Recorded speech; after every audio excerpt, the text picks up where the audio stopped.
What up, everybody? What up, everybody? What up, everybody? Let me get to the spot.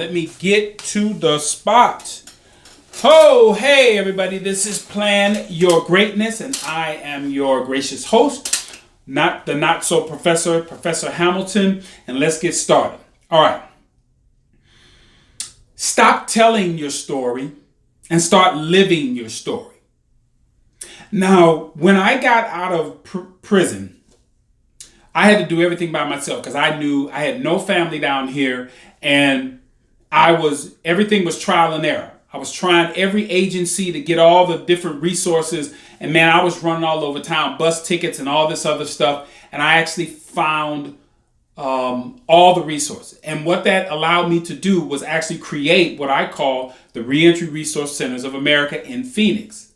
I connected with some organizations, and I was actually being a resource as when guys were coming out, men or women coming out of prison, jail, and they were trying to get a fresh start, they would call me because I had run all over town for at least 3, 4, 5 years, and I knew where all the resources were.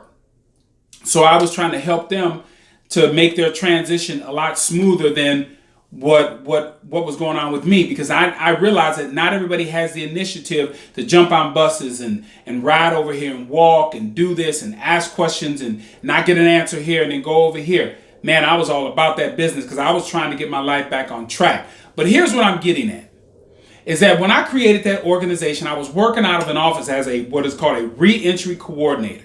And so everybody that sat across the desk, I told them, I said, look, I sat in your seat. So I'm former inmate 121289. I was in there for armed robbery, partner. So there wasn't anything that you could tell me that you went through in there, that you're going through out here, as far as the transition. I said, no, miss me with that. I mean, I wasn't so rough with it, but I'm just being frank with you. I was telling them, like, miss me with that message. Because if you want to get up and get on your feet, then you got to stop telling everybody about the war stories that you had in prison and telling everybody what you're doing right now, and get about the business of putting forth some action. Because the reason why I'm sitting across the table and I was telling them, I said that was because I lived to tell the story. Now, let's fast forward to now. Because when I got out in 1999, the email was just getting started. There was no Twitter, no YouTube, no Instagram, no Snapchat, no Facebook. There was none of these social media platforms. So I didn't have all day to sit on there and take a picture. Hey, I'm going over here to this agency to try to see if I can get some food or some clothing. I wasn't filming the journey. I was too busy living the journey. Okay, and so what I'm seeing right now is there are a lot of people on social media trying to tell people what they are doing, and they're not doing shit. Taking pictures, not doing anything. And then if I add, it's not consistent. It's not consistent. Okay? Now, what I'm saying, social media, if it's used properly, you can tell the story as you're living the story. But in a way that I think that it's kind of counterproductive, because I believe you are looking over your shoulder to see how far you've come. Hey, man, I used to be locked up, but you know what? I'm doing this thing right now, man. I'm about to make this money and all. No. Get about the business of doing it. When you're done, and we'll talk about that later, then we'll talk. Okay? Now, with me, I was so focused on accomplishing something, finishing school, writing my ship, doing everything that I needed to do to become successful. I don't know, because I kept a journal when I was locked up. And that actually wasn't that I thought that was going to turn into a book, which it has. Actually, it turned into 4 books. But I didn't write it with the intent of, man, I'm going to turn this thing into a book. Because, as I've said before, my cousin asked me, he said, how come you won't take your story, or you don't see your story as being a movie? And I said, cuz, let me tell you something. First of all, I would not wish prison on my worst enemy, because I don't know if an individual is strong enough to get through that. Because I didn't know if I was strong enough. I mean, there were nights where I was in tears because of where I was, and I couldn't just go and knock that door open and just get out. feel like a trapped animal.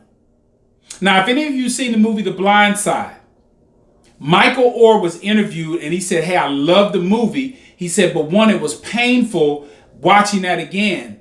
He said, but number two is when you're going through that, it's not a story.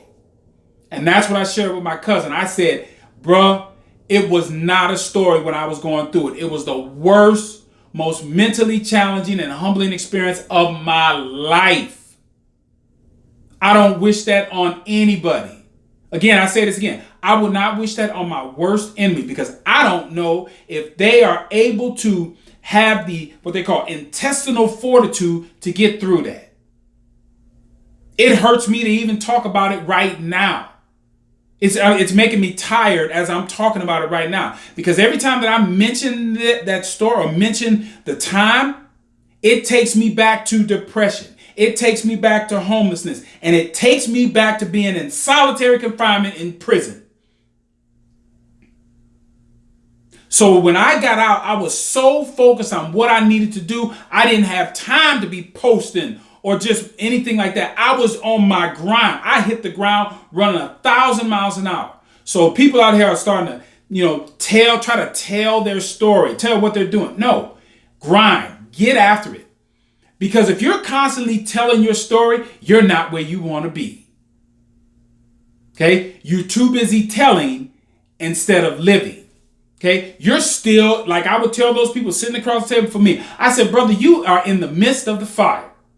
You ain't come out. But when you come out that fire, by all means, take this job. Take this, because then what you'll do is you'll elevate me. If you got enough to get in my seat, got yourself together, then you are going to push me to greater heights. Because what I was getting to earlier is that then you can tell the story when you're done. Because if you are busy trying to tell the story, you're not living the story. But if you are living the story and telling yourself that you are going to tell this story when it ends, which is why I do the one-man show and I take off all the clothes and I get down to this, because I won. Now, when you do that, when you wait till the end, delayed gratification, you're not trying to, like they said, the revolution will not be televised. That's true. Your grind will not be televised. And if you're doing that, if you're busy focusing on grinding and not trying to tell everybody and show everybody all the steps of the way, you can do that later on in your little montage. If you do that, you are truly planning your greatness. This is Plan Your Greatness. And I will say this again, plan your greatness. You know why? Because no one else will. See you guys all next time.